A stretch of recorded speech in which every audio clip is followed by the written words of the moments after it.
Hi everybody, this is Black Lion.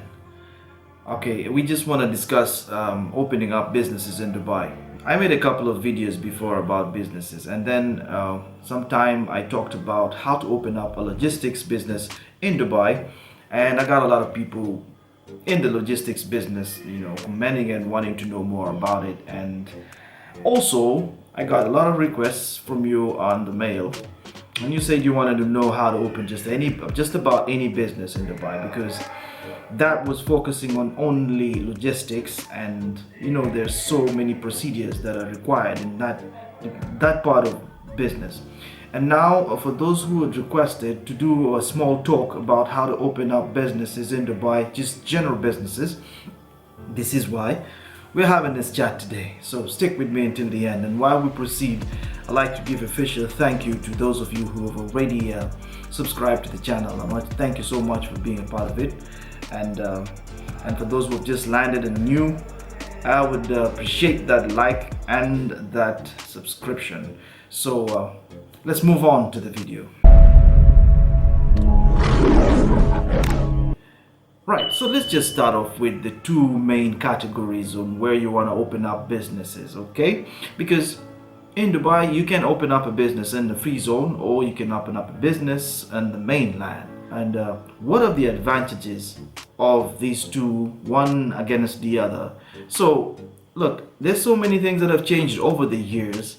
For example, I'll just talk about the mainland. Before, open up business in Dubai on the mainland required that you have at least a local partner who's a sponsor who would own 51% of the shares, and then you as the business owner would also own 49% of the shares. That was the arrangement for quite a long time, until later on in 2018, whereby a new law was announced whereby now the owner can have 100% ownership of the business. Okay, so that has now changed. So that changed a lot for so many for those of you who are making decisions on deciding to open up on the mainland or on the free zone.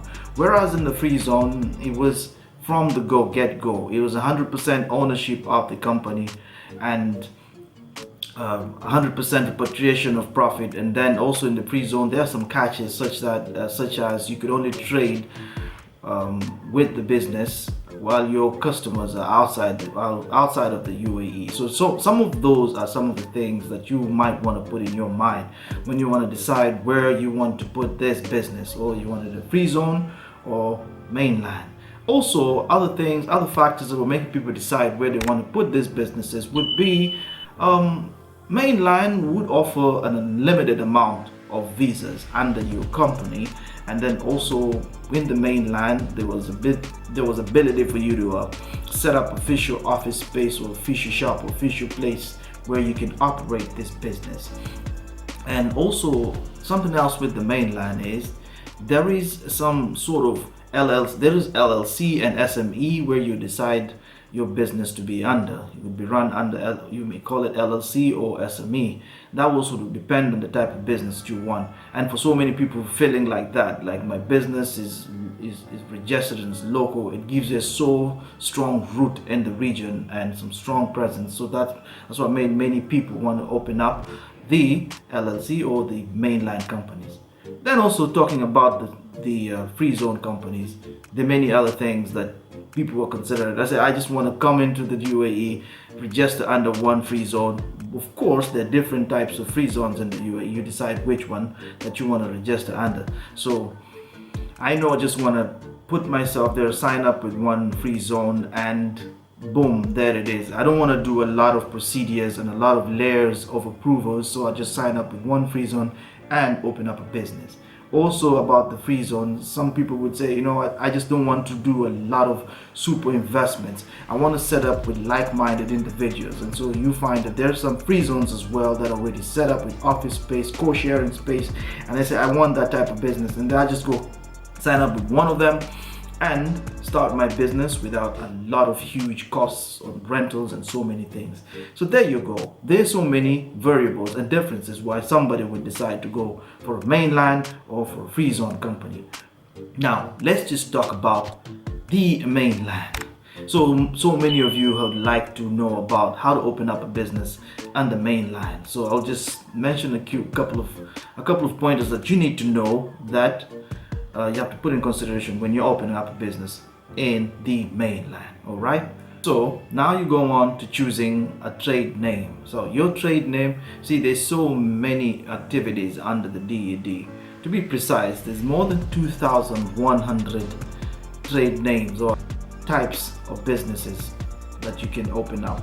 So these types are spread out accordingly and wide in different fields. Could be in tourism, could be in production, could be in different trade commodities, and also many things. So you gotta choose exactly the one that you want from these. Gladly, there's so many activities that are listed out there where you can choose. Now when you have that sorted out, now you go and decide, can I open LLC or can I make it SME? So that's your decision totally to make. And then the next thing that you would be considering that would be critical for you would be registration of that name. Okay, because we know that sometimes there's a lot of repetitions here and there. People come up with trade names that are probably repeated, so you want yours to be. So you go on and check out what is available and what's not, and then you register the trade name.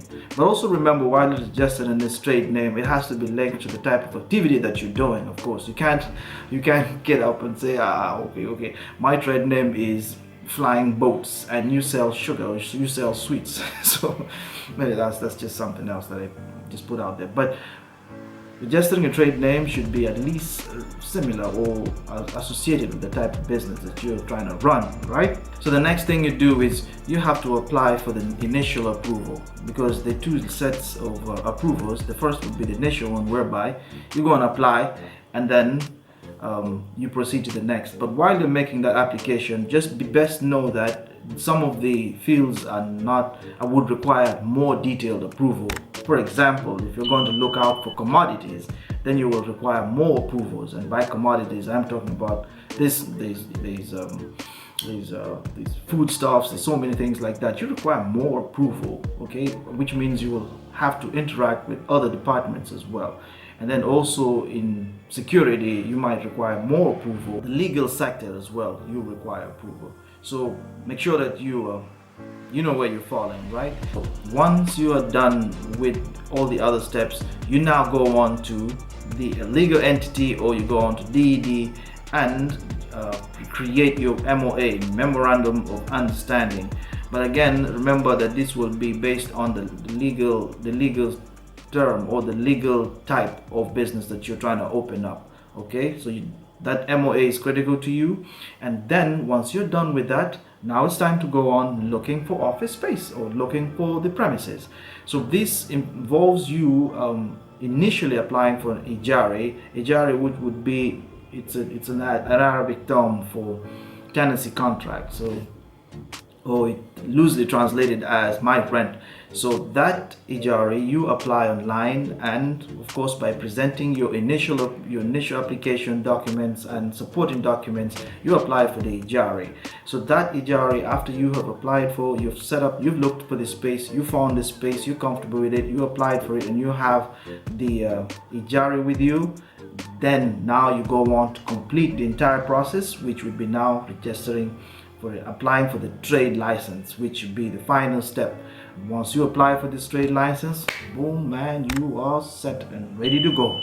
So then you go on to doing your business in Dubai. So that would be the mainland, right? And let's talk a little bit about the free zones now. But with the free zone, there's not so much of activity. There's not so much of requirements in that case. One, you just need to know that there's 100% ownership. You don't need local ownership to be participating in the business. You don't need to get scared about profit repatriation. You can repatriate 100% of profit, and then you can just sign up with any other free zone that you would like and start your business. The different types of free zones that are available and running in Dubai, so you can check out which one that you'd like, or I can leave a link below and just go on to their sites and get their procedures and proceed. Then also know that in the free zone, once you're opening up, so many people don't want a lot of bureaucracy. So they say, I'm not going to do all that bureaucracy stuff. I just want to get up and get somebody to do it, sign up with an adventure or a system that already has done all that. I just need to sign up and go. And also there are those who would say, I don't want to start up big, I want to start up co-sharing. There are also different ventures for co-sharing. Rental spaces would be a shared space where we have a shared desk for reception, and the rest of the businesses are in separate offices that they run their companies in there. That usually works as well for so many people. So in the free zone, this is mainly what you'll be considering, and nothing more or less more, or you can see more and check out free zone sites in Dubai and understand a little bit more about what you want in that case. But that is the general idea of what is involved in these two types of businesses. So in that case, can you proceed with opening up in business in Dubai? Does that empower you? Does that encourage you, or does that discourage you? Well, I would like for sure to know that. I know that it may encourage you, because everything is doable here in Dubai, especially if you know the right divisions, the right authorities to go to, the right requirements, present the right documents, work with the right people, and ensure that you're doing the right thing. Right, so that brings me to the end of this discussion, and I hope I've shared I've shined some light on this subject. And if I believe that if you've gained something, you can share it with a friend or family or somebody who might have this information important to them. Otherwise, it's been a pleasure having you, and thank you for watching until now. You go on and have a good time. Cheers and bye.